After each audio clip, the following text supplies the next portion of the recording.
Hey guys, Soulless here, and welcome back to another YouTube video. And before we get into this video, I do want to set a few disclaimers in place that this is my first time doing a game review, so it may be a little rusty. There's not really a primary style that I inspired it by. I mean, I watch a lot of Nitro Rads, so some of it was definitely inspired by that. The whole process of scripting it was actually more inspired by gamers or GVMers who do video game documentaries. And again, first time doing a game review. The camera footage that I had to work with, I wanted to use my green screen, but I couldn't really get it to work very well in this situation, and I decided to put it off for this specific review. But here's the review.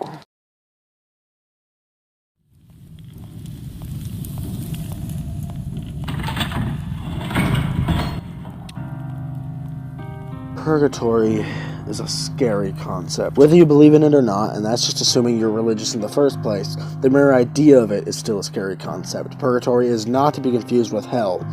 A hell is a place where you go after having committed some horrible acts in your life, if the acts are either evil beyond redemption or you yourself are beyond redemption.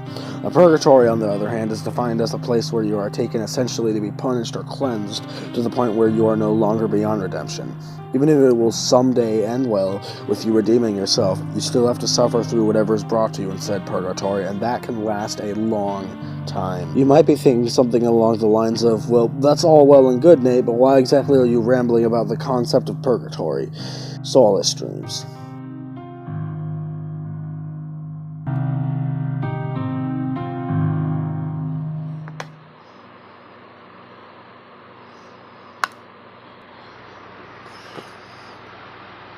Apparently, it is a standalone game that runs in the GZDoom Engine, which is a modified version of the Doom Engine. In a way, then, this is more of a mod than a game. However, you will soon discover that just calling it a mod is a bit of a disservice. I've seen similar Doom total conversion mods like Wolf and Doom Blade of Agony, Total Chaos, and Resident Evil Hunk. However, this one apparently takes it up a notch. According to the page, it is a slow-paced survival horror run-and-gun sort of deal with a focus on bosses. Along with that, it's modeled using voxels. It piqued my interest a while ago when I saw it and I downloaded it, and then quickly discovered that because of the mod's voxel design in GZDoom, a poorly optimized engine, my old computer simply couldn't handle it. You need a powerful computer to be able to handle this game because of the fact that it isn't optimized very well, along with the fact that the engine it runs in also isn't optimized very well, being a modified version of an engine from the 90s. Anyways, I have a new computer now which can handle every game I've tried on max settings with high frame rates, so now that I actually can play it, let's give it a go.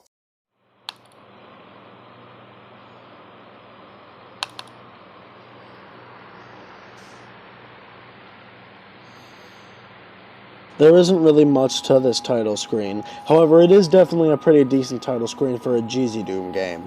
GZDoom title screens are always just an image, and that's exactly what this is, but it is a nice looking image. The game opens with somewhat of an exposition dump with text on the screen telling the backstory of our main character. The background is comprised of some really good black and white drawings accompanied by a piano song that gives off a general feeling of sadness and isolation. You play as a schoolgirl named Yuna who appears to be in some type of purgatory state right now because of the fact that her school was destroyed by an earthquake. Soulless Dreams is mainly comprised of a bunch of different levels, one of which being this classroom that you start off in, and this classroom serves as the central hub between all of these different levels. It also has a very cool theme, which reminds me very much of some of the themes from Silent Hill 2, which makes sense because one of the inspirations for this mod reportedly was actually Silent Hill. Other than the classroom hub, the other levels in the game consist of an abandoned castle, some kind of carnival, a nightclub, a school, which is most definitely inspired by the school from Silent Hill 1, a Matrix-themed level that apparently contains a train with no brake latch, a spider-infested cave, a theater, a hospital, some sort of hell-themed level, and a few other levels I really don't know what to make of. As far as game mechanics go, it basically has the fairly standard survival horror game mechanics. You have a very simple inventory system along with the typical health bar, but it's also a very small health bar. I'm just going to throw that out there. It runs out very quickly. In case you are in an intense situation and can't focus on the health bar itself, you also want to keep an eye on the portrait above the health bar, as Yuna's face gets more and more distorted and injured as she takes more and more damage. Okay, holy crap, that death image really freaks me out. This mod overall isn't actually all that scary, mainly just because I'm not really scared by horror games at all, but this is one of the few things that actually did disturb me. Also, I'm just going to casually throw out there that whoever designed this ride in this carnival is probably getting fired pretty soon, because this is a safety hazard. It shouldn't come as much of a surprise that throughout the duration of this entire mod, you get yourself a variety of weapons. These weapons include a knife, a pistol, a shotgun, a submachine gun, and some kind of lightning rifle minigun thing. The ammo count for all of these guns, when you're actually holding them, actually appears right under your health bar, which is something I never noticed until later in my playthrough, so that's a thing. Now, the story of this mod is definitely a little basic, and it's also a bit vague, but I like it a lot. Essentially, when the earthquake struck, all of your fellow students ended up in their own sort of purgatory state world thing, and what you basically are doing is you're going between all of these different levels and killing each and every one of them, essentially setting their souls free. That's basically how I saw it anyways.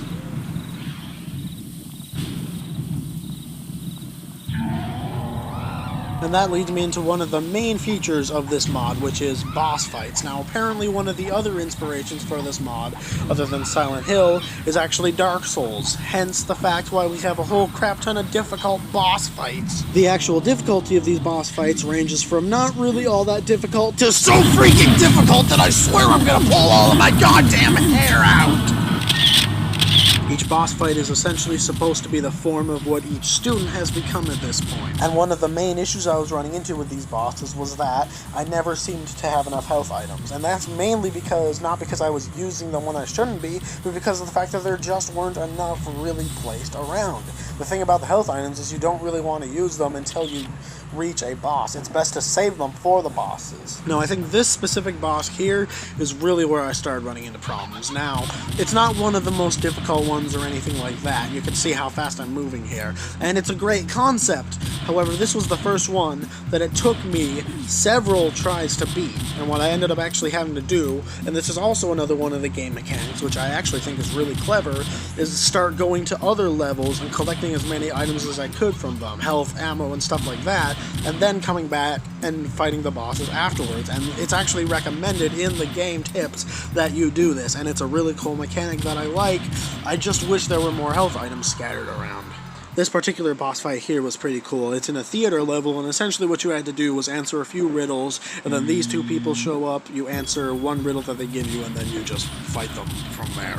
And this boss fight wasn't overly difficult. I mean, it was definitely difficult, but it only took me a few tries to beat. This is where I'm afraid that I must make a confession to you guys. I didn't get through all of these boss fights legitimately. I got through most of them legitimately, but there were about 3 or 4 of them that I had to cheat through because of the fact that they were too difficult for me, and I just ended up having to cheat through them so that way I could still complete the mod in the first place so I could do this review. Now, this particular boss fight here, and let me switch the footage so you can actually see how much trouble I was having with it, was the first one that I ended up having to cheat past. I had to go into God mode, where you actually don't take any damage at all, and just kill it that way. And it's awfully upsetting too, because this boss fight, when it comes to design, mechanics, and music, was one of my favorites. I mean, just listen to that music.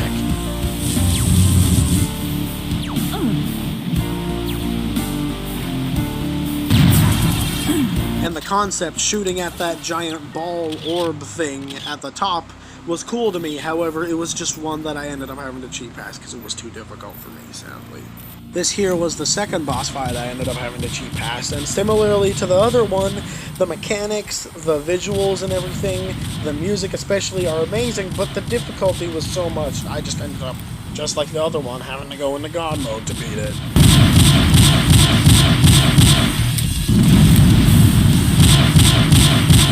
And this boss fight, oh my god, do not get me started about it. I mean, it definitely looks interesting, and again, very cool concept. The whole boss fight takes place on a chessboard. However, I showed off a little bit of footage of it earlier. This one was the only boss fight that I actually found to be completely and totally unfair. And similarly to the other two, I ended up having to cheat past it to get past it. There was no way, even no matter how many attempts I tried, no matter how hard I tried, there's no way I could have beaten this one legitimately. Thankfully, however, not all is lost. Everything else in the mod basically entirely makes up for the problems that I had with the boss fights. Let's start getting into that, shall we? Firstly, the atmosphere and level design definitely help to make up for it. The level design is definitely pretty good. There are only two specific areas that I can think of that I didn't like, and that was the spider caves and the mirror maze in the carnival level. There's also some pretty weird stuff in some of the areas of this mod. There's this one hospital level where you find this woman strapped to a table, and you literally end up having to go inside of her, to just literally take care of her birthing problem. I really don't know what exactly is going on here. I think one of my favorite levels in the game, though, has to be the theater, which I mentioned earlier, where you're given some riddles and then you end up having to fight the boss just right there. It's a very short level, but it's also definitely a really cool level that I enjoyed quite a bit. I also liked this level and boss quite a bit. As weird as it was, it's literally heaven, basically, and you just go up a staircase and then fight this boss. But the lighting effects, the design of the whole thing, I really liked it for some reason. It was actually decently impressive for a GZDoom. Still don't really know what to make of this boss, though. This is not like God we're fighting or anything like that. Apparently we're fighting the Angel of Death. And that kind of leads me into the final boss here, or not necessarily the final boss, but the last boss that I ended up fighting. Now, that other boss I just mentioned is one of the last ones. This is the very last one I ended up fighting, and as you can tell, I had to go into God mode for this one. And the reason was because of the fact that I tried it out legitimately, and I simply didn't have enough health items to beat the thing. So I ended up just cheating, going into God mode. At this point, besides, I knew that the ending was really close, and I just wanted to complete it so that way I could, get this review made and all that. So I just went ahead and went into God mode. I was like, screw it. This is like the last one in this part of the game anyways. And, well, it's dead now. And then we get into the ending, where we discover that, well, this isn't really the end at all. Essentially, it's just a loop. We're basically doomed to keep going through these levels and to keep fighting these bosses, our classmates, essentially for eternity, I suppose. That's kind of why I had purgatory on my mind in the intro of the video. That's why I compared this to purgatory. Although, to be fair, it would probably be a bit more like a hell of sorts.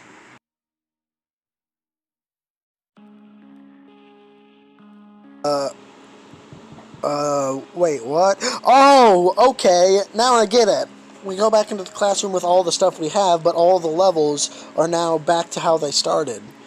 Essentially, this is meant to be sort of a new game plus. It also adds a couple new modes like boss rush and some sort of survival mode thing. And you also unlock a gallery which shows all the different bosses you fought.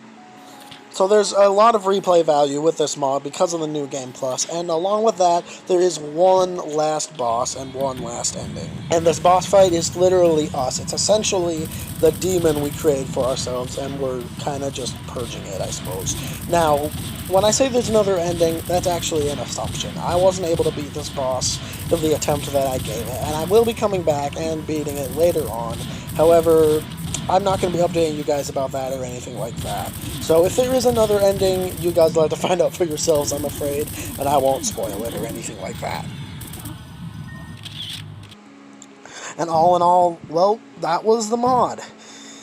That was a really good mod. If you were to ask me to give it a proper rating, though, that would be a little difficult. But I'd have to say somewhere around 7.5 out of 10. Certainly wasn't bad. It was not perfect or anything like that, though.